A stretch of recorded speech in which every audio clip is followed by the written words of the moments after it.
हर हर महादेव। दोस्तों, कहानी को पूरा सुनिएगा। कामदेव की बलिदान और प्रेरणादायक कथाएं। पौराणिक कथाओं के अनुसार भगवान शिव को जब भी क्रोध आता है तो उनका तीसरा नेत्र खुल जाता है, जिससे संपूर्ण पृथ्वी अस्त व्यस्त हो जाती है। ऐसा ही एक प्रसंग है भगवान शिव और कामदेव से जुड़ा हुआ, जब कामदेव को महादेव ने भस्म कर दिया था।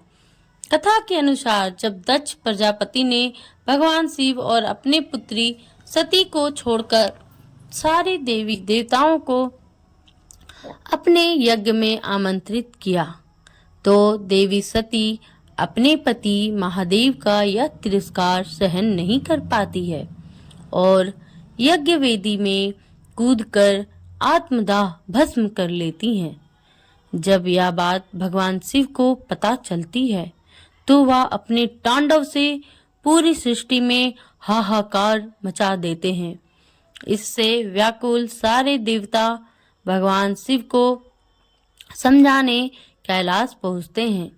भगवान शिव देवताओं के समझाने पर शांत तो हो जाते हैं, लेकिन भगवान शिव परम शांति के लिए गंगा तमसा के पवित्र संगम पर आकर समाधि में लीन हो जाते हैं। माता सती के मृत्यु के बाद भगवान शिव समस्त संसार को त्याग देते हैं। उनके वैरागी होने से संसार सही से नहीं चल पाता है। दूसरी तरफ पार्वती के रूप में सती का पुनर्जन्म होता है। इस बार भी पार्वती भगवान शिव से विवाह करने की इच्छा जताती हैं, लेकिन शिव के मन में प्रेम और काम भाव नहीं था और पूर्ण रूप से वैरागी हो चुके थे। इस वजह से भगवान विष्णु और उनके साथ सभी देवता संसार के कल्याण के लिए कामदेव से सहायता लेते हैं। स्वास्तिक चिन्ह का रहस्य। आइए जानते हैं स्वास्तिक चिन्ह का क्या रहस्य है। ये भी इसी कहानी से जुड़ी हुई है, इसीलिए पूरी कहानी को सुनिएगा। कामदेव इसके बाद अपने पत्नी रति के साथ कामदेव भगवान शिव के भीतर छुपा हुआ काम भाव जगाने के लिए जुट जाते हैं।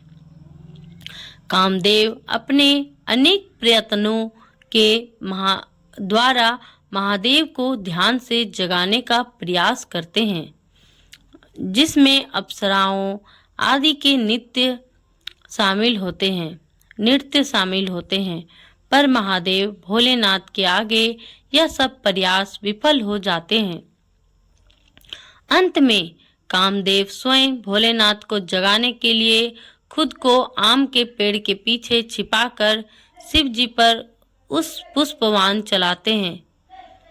पुष्पबाण सीधे जाकर महादेव के हृदय में लगता है और उनकी समाधि टूट जाती है। अपनी समाधि टूट जाने से भगवान शिव बहुत ही ज्यादा क्रोधित होते हैं और आम के पेड़ के पीछे छुपे कामदेव को अपनी त्रिनेत्र से जलाकर भस्म कर देते हैं। अपने पति की राख को रति अपने शरीर पर मलकर विलाप करने लगती हैं और भगवान शिव से न्याय की मांग भी करती हैं।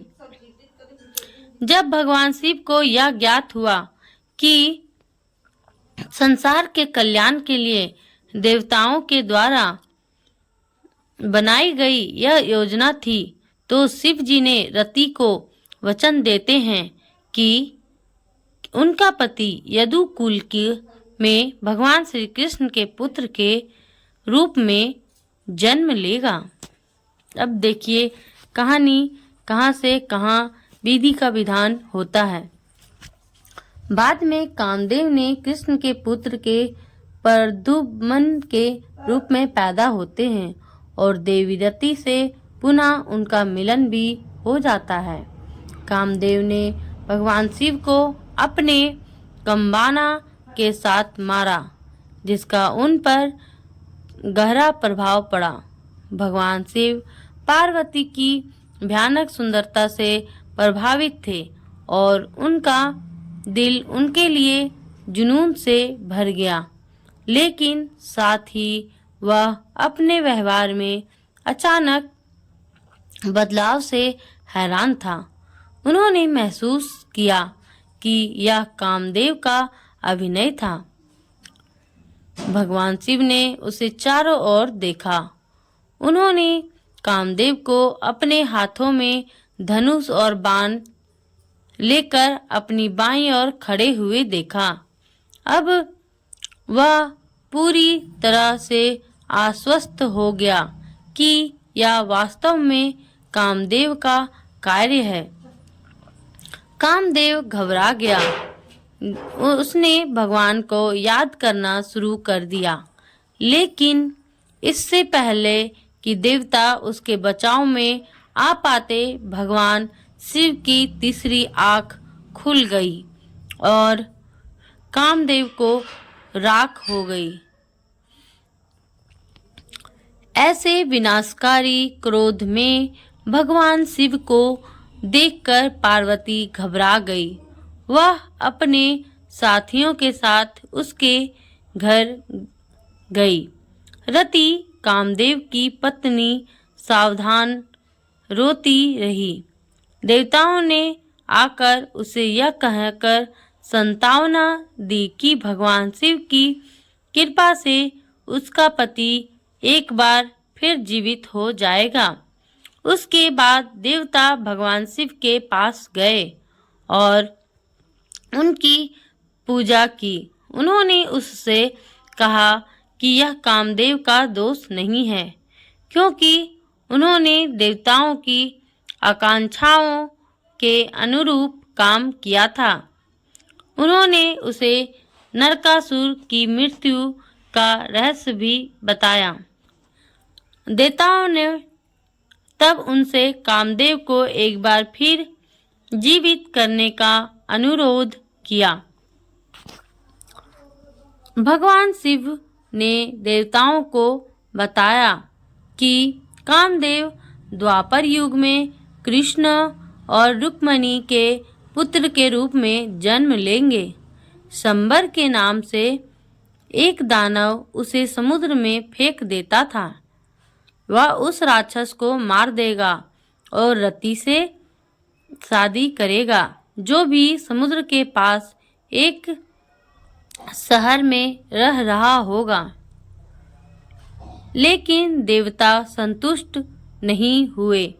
उन्होंने भगवान शिव से अनुरोध किया कि वह रति को अपने पति के साथ एकजुट होने में मदद करे।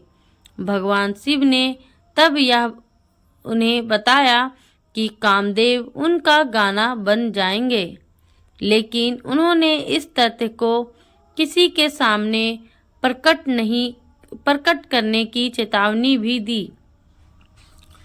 उसके बाद रति उस शहर में चली गई जहां द्वापर युग में राक्षस शंकर के प्रकट होने की उम्मीद थी।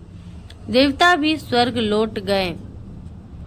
कामदेव की मृत्यु के बाद भगवान शिव का गुस्सा कम नहीं हुआ और पूरी दुनिया भगवान शिव के क्रोध का प्रकोप महसूस करने लगी। सभी जीवित प्राणी भयभीत हो गए।